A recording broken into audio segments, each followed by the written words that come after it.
uns tempos para cá é a volta do FMI como um instrumento violento desse neoliberalismo. Vocês viram o que é que fez na Grécia, na Espanha e agora na América Latina de novo, né?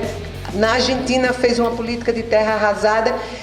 E temos, gente, essa coisa maravilhosa de reação que aconteceu no Equador, que foi uma revolta que todo mundo diz foi a alta dos combustíveis, mas não foi só a alta dos combustíveis, tá certo? A alta dos combustíveis foi uma medida absolutamente exigida pelo FMI.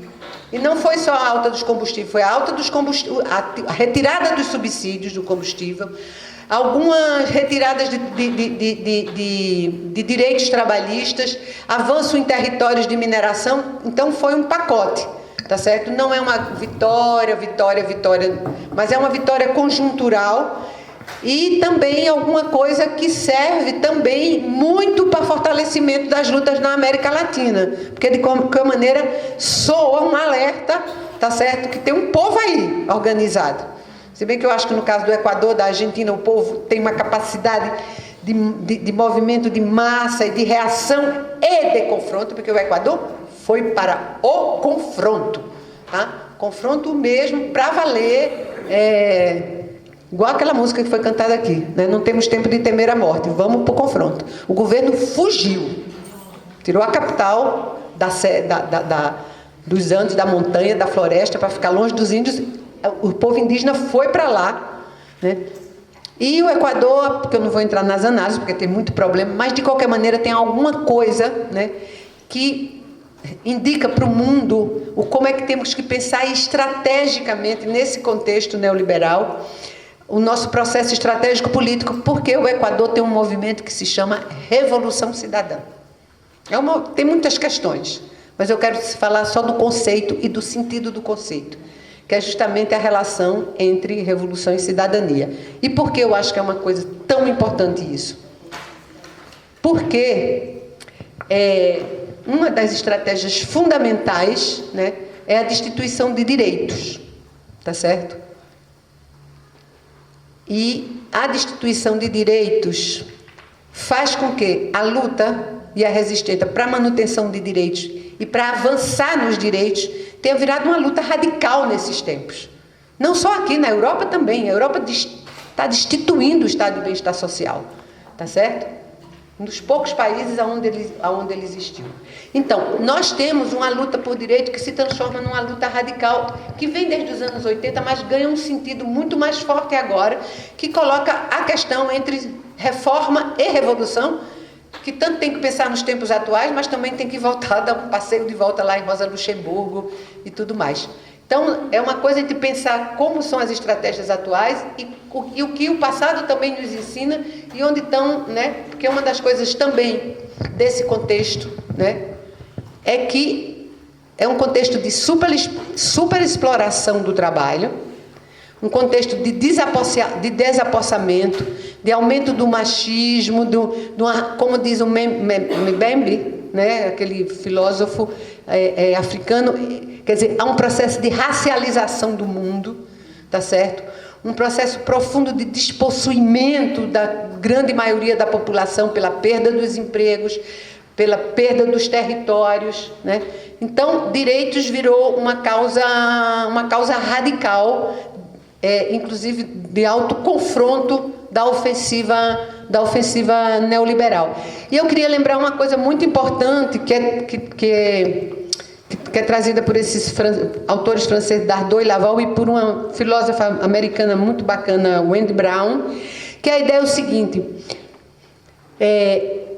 segundo eles, a ideia, todo esse neoliberalismo começa, primeiramente, lá nos anos 70, por aí, fim dos anos 60, como uma estocada contra os direitos trabalhistas conquistados no centro da Europa, que você tinha uma correlação de força favorável, uma classe operária muito, muito bem organizada, os países do leste, então ainda tinha um confronto nesse sentido, muitos ganhos políticos nos anos pós-guerra, né, pós-segunda guerra.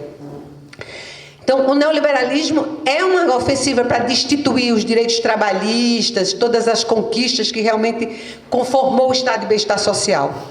Mas avança mais que isso, mesmo nos países onde isso não estava totalmente conquistado, tá certo? Então, e a gente vê isso aqui na América Latina, que a gente estava, não só no Brasil, mas nos outros países também, começando, né, a instituição, de fato, de um Estado com direitos sociais, com direitos trabalhistas. Mas eu queria chamar a atenção, que esses autores chamam, para uma outra coisa. Esses direitos que estavam prevalecendo, que não é os direitos liberais da corrente americana, mas esses direitos trabalhistas, direitos sociais, que prevalecem depois que vem os direitos da pluralidade dos sujeitos políticos, negros, mulheres, são direitos muito centrados, né? E são direitos concebidos numa ideia de cidadania mais radical, onde a própria concepção de direitos, direito à saúde, ou qualquer direito, direito ao trabalho, ele vem automaticamente associado à cidadania como uma arena política. Então, que volta para Hannah Arendt, o direito a ter direitos. Quer dizer, é não só o meu direito de conquistar saúde, mas é o meu direito de definir uma política de saúde. É o meu direito de definir uma política de governo, é o meu direito de ser sujeito político. Então, era indissociável a luta por direitos, a conquista de direitos, da constituição do sujeito que luta por direito como um sujeito também capaz de definir as coisas politicamente. Quer dizer, é a arena da cidadania como uma arena de tensão, tá certo? Onde você vai vivenciar direitos no cotidiano, da saúde, da educação, do trabalho, mas você é sujeito político, tá certo? Você é sujeito desse mundo, da constituição desse mundo, da justiça social. Quer dizer, é preciso a gente estar atento e forte, como diz a música, porque a destituição do direito social é também a destituição do sujeito político que luta. E aí eu queria fazer uma outra conexão, que é nessas políticas de terra arrasadas, que não acontecem só no Brasil, tá certo? Dessa perspectiva neoliberal, que é uma perspectiva, como diz o Dardot, não é só um sistema político, e a gente não pode se enganar com isso, é uma nova razão do mundo, tá certo? É uma nova razão do mundo. É uma nova razão do que é o sujeito desse contexto histórico. É o sujeito empresário, é o sujeito individualista, tá certo? É esse eu sou atomizado, fragmentado, onde o sujeito que está do meu lado é o meu concorrente, é a minha concorrente. É o sujeito destituído do sujeito coletivo, tá certo? Então, é esse o sujeito neoliberal, tá certo? E o sujeito individual, que é diferente da proposta transformadora que nós propomos, que é a relação entre indivíduo e coletivo, num processo onde o sujeito coletivo é formado também de indivíduos, mas indivíduos com individuação, que é diferente de individualismo. A individuação é a construção de mim como indivíduo sujeito, tá certo? Mas essa construção necessariamente passa pela vivência do sujeito coletivo, aqui. É uma passagem do individual para o coletivo. Ela acontece aqui, né? Ela acontece ali onde está meu outro coletivo, ela acontece na rua onde eu estou no movimento de resistência. Quer dizer, eu não sou um sujeito atomizado fora. Esse sujeito atomizado fora, esse indivíduo em si, empresário, dessa razão empresarial, esse é o sujeito do neoliberalismo. Então também nós estamos numa luta do ponto de vista da constituição das subjetividades, da luta da constituição dos sujeitos, né?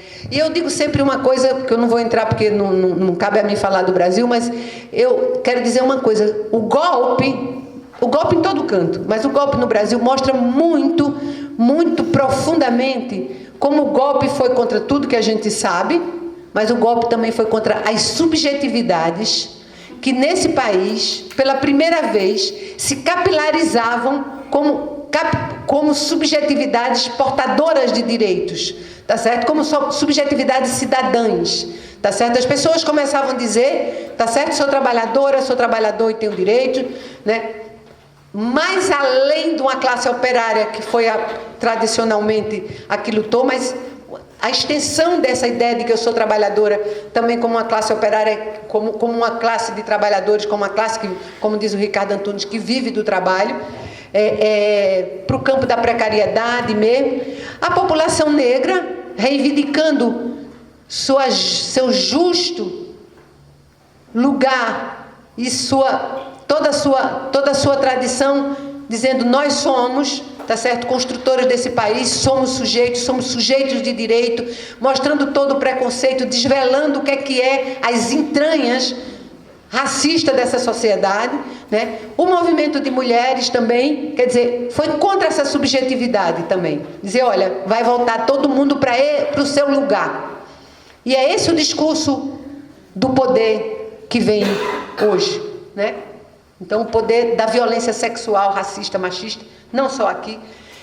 Uma outra. Então, eu acho que é preciso saber que nós estamos disputando direitos sociais, estamos disputando as riquezas nacionais, a soberania, mas estamos disputando também a Constituição nossa, como sujeitos de direitos, e de sujeitos de direitos sociais, políticos, culturais, né? Como sujeitos no mundo, né?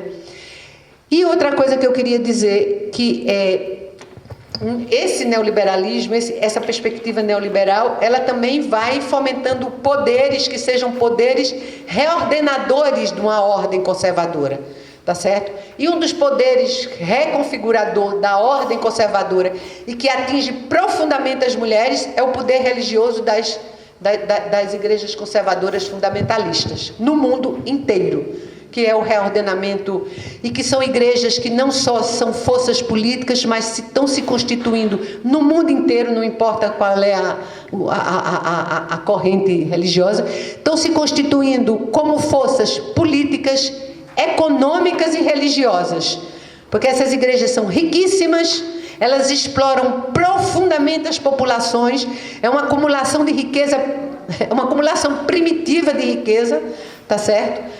E elas também são forças políticas, porque elas estão ocupando, e forças de comunicação também, e reordena a vida social, reordena a comunidade, e no mundo tão sem coração, elas estão significando um lugar de acolhimento para as populações do mundo que se sentem justamente vulneráveis, porque uma das estratégias também desse poder é construir permanentemente os mecanismos de violência para depois construir as políticas de segurança.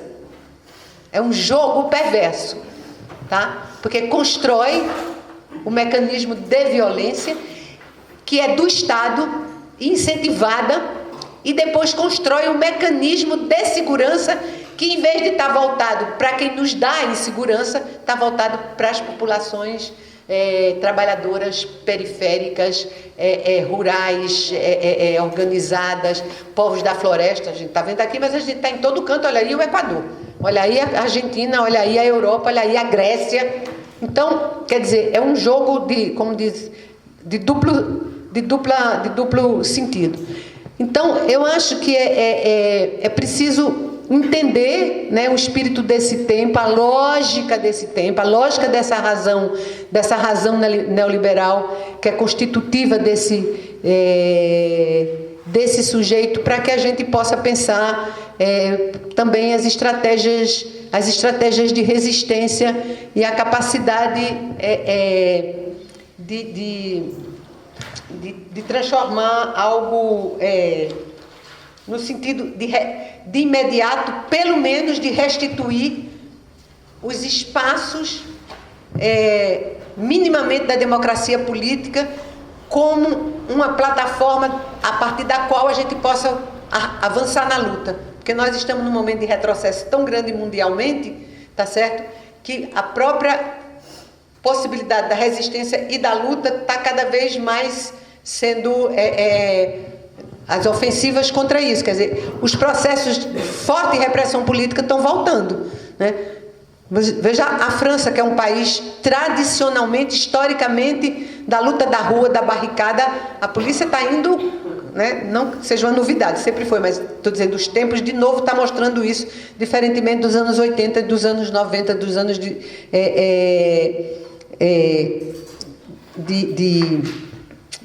negociação de políticas.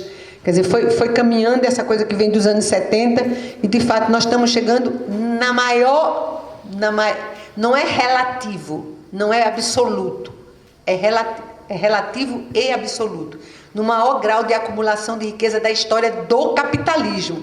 Não é porque hoje o capitalismo gera mais riqueza, não, tá? É tanto do ponto de vista da riqueza absoluta, quanto do ponto de vista relativo a outras etapas históricas. Nós alcançamos o maior grau de acumulação, portanto, nós alcançamos também o mais profundo grau de pobreza e desapossamento. E essa questão, para ir entrando para as finalizações, sobre o desapossamento, eu queria dizer uma coisa. O desapossamento também é muito tratado de que as explorações dos minérios, a exploração urbana, porque tem o desapossamento urbano para construir os shoppings, as áreas nobres, os condomínios. Mas o desapossamento também constitui uma outra coisa. O desapossamento constitui sujeitos sem lugar. Veja, o capital tem os centros de acumulação. A força de trabalho está dispersada aí onde der mais lucro, onde puder consumir mais, onde a mais-valia for a mais absoluta, for a mais alta. E os povos e as povas trabalhadoras estão aí,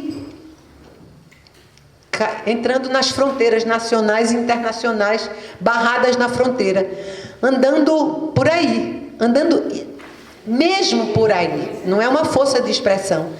E os sujeitos que vagam são sujeitos profundamente fragilizados, não só do ponto de vista da vida material, mas profundamente fragilizados do ponto de vista afetiva, porque largaram suas raízes, largaram grande parte da sua família, do seu ciclo familiar, são subjetivamente frágeis, né? Porque são pessoas sem lugar no mundo, né? Você tem essa tragédia desses navios, que é uma retomada dos navios negreiros, que vem da África, né? E também com árabes da Ásia, ali para a Europa, migrantes que estão saindo de lugares que os Estados Unidos e a Europa inviabilizou como possibilidade de vida, tá certo? E estão ali atravessando, tem uns que afundam, tem uma guerra entre países. Uma das militantes do Greenpeace, ela foi presa, porque ela foi com um navio recolher pessoas que estavam em vias de afogamento. Existem os navios clandestinos que param a 100 quilômetros da costa e as pessoas têm que ir nadando. Quem não nada, afunda. Então, é tão dramático que parece, né? Mas não é para causar perplexidade, é para mostrar o grau, também quais são as consequências do desapossamento, do ponto de vista concreto da sobrevivência da vida material, né? As mulheres, uma outra característica é uma reestruturação da divisão social, sexual e racial do trabalho, não só no trabalho produtivo, mas no trabalho reprodutivo. As mulheres do Sul estão migrando, há muito tempo já, né? Migram para os países do Norte. Há uma rede internacional de trabalho doméstico, tá certo? Você hoje vai na França, no tempo nos anos 70, que tinha o bem-estar social, as mulheres não tinham mais trabalhadoras domésticas, porque a situação social era outra, as creches, isso e aquilo. Você vai para a França hoje, voltou a coisa das trabalhadoras domésticas. Na França são as filipinas, no Equador são as equatorianas, na Espanha são as equatorianas, que continua tendo traços coloniais, né? Uma recolonização, tá certo? Você vai para a França, quem está lá? A população negra e árabe dos países francófonos, né? Então essa é outra característica desse momento, e também pensando isso, quer dizer, nós temos um avanço nas fronteiras também, da exploração capitalista, da dominação sobre os nossos corpos, sobre as águas, sobre as florestas, sobre as montanhas, sobre o céu. Tudo está sendo mercantilizado, que é a nova razão do mundo. É a mercantilização absoluta das relações interpessoais, do mundo da água, não é só mais o ouro. A água virou um bem altamente rentável, né? As relações também estão se pautando por aí, o ar também, quer dizer, inclusive essa proposta de a gente solta lá tudo que atinge a atmosfera e paga umas cotas para os países do sul produzirem menos carbono, não sei o quê. Então, é essa lógica, é contra essa lógica que é objetiva, que está lá fora, mas é contra essa lógica também que está dentro de nós, que é essa lógica subjetiva e que nós também somos tomadas por elas, tá? Ninguém está absolutamente isenta, tá certo? É preciso, inclusive, pensar muito, né? O que é que também nós estamos sendo levadas por essa coisa, não só desse desejo consumista, tá certo? Por essa desagregação das relações por conta das tecnologias e por essa coisa egoísta, tá certo? Que esse mundo está instituindo. E para finalizar, eu queria dizer que tem outra coisa muito dramática. Eu acho que é um período, no Brasil a gente sente isso na carne, mas ele é uma outra característica desse processo, é o apagamento das memórias. Um povo sem memória histórica, política, cultural, é um povo que vaga de qualquer maneira. E isso, inclusive, a gente precisa pensar para dentro do feminismo, com essa ideia de que o feminismo está sempre começando hoje, por exemplo. Cadê a história do feminismo? Precisamos historizar esse feminismo. Esse feminismo tem uma história. Esse feminismo tem precursora. Não estou querendo aqui para os individualismos nem para os personalismos. Mas essa história precisa ser entendida. Porque se a gente joga fora essa história, nós estamos jogando força. Nós estamos jogando a nossa força política fora, tá certo? Aparecendo no mundo como se fossem recém-chegadas. Nós não somos recém-chegadas, nós estamos na luta há muito tempo e isso não é um patrimônio, não, isso é um matrimônio nosso, é o nosso acúmulo, é a nossa força histórica que a gente precisa valorizar e também porque se nós não valorizamos a memória, nós estamos sendo cúmplices de quem está apagando as memórias todas. Querem apagar a memória do racismo. O que é que faz? O que é que faz? Né?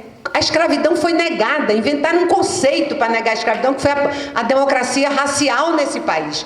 O movimento negro veio e falou, olha aqui a farsa, né? Abriu a cortina. Mas esses povos também da Amazônia estão destituindo essas memórias, tá certo? Seus bens culturais, aquilo que nos mantém viva, né? Aquilo que nos mantém dando sentido à nossa vida. Quero terminar com Blade Runner. Todo mundo, quem assistiu esse filme Blade Runner? O que era o drama da replicante lá?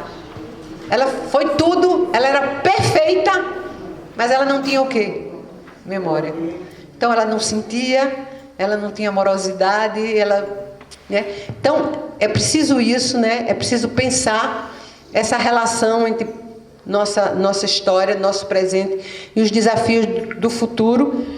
E não é uma coisa simples. Eu acho que a única boa nova é o seguinte, contraditoriamente, a história é uma contradição, é que os movimentos sociais, contraditoriamente, ganham força e o movimento feminista, em particular, aqui e no mundo, se expande, se torna mais plural, mais democratizado, evidentemente, porque o processo de democratização não é só para lá, é para cá, para aqui, para dentro. Cada sujeito que chega, individual ou coletivo, traz um processo, nos obriga a democratizar, e democratizar é nos reestruturar como forma de organização e como forma de pensamento, tá certo? Então, é isso, quer dizer, esse é o nosso desafio. Nós trouxemos a vida cotidiana para a esfera da política, tá certo? Nós, o movimento feminista, tá certo? Trouxemos a vida cotidiana não porque sejamos mulheres biologicamente, mas porque somos uma experiência sócio-histórica. Trouxemos, e é isso, temos uma responsabilidade, inclusive, de pensar a democracia não apenas como um sistema político, mas pensar a democracia como uma forma própria de organização da vida social, e aí sim teremos uma democracia radical.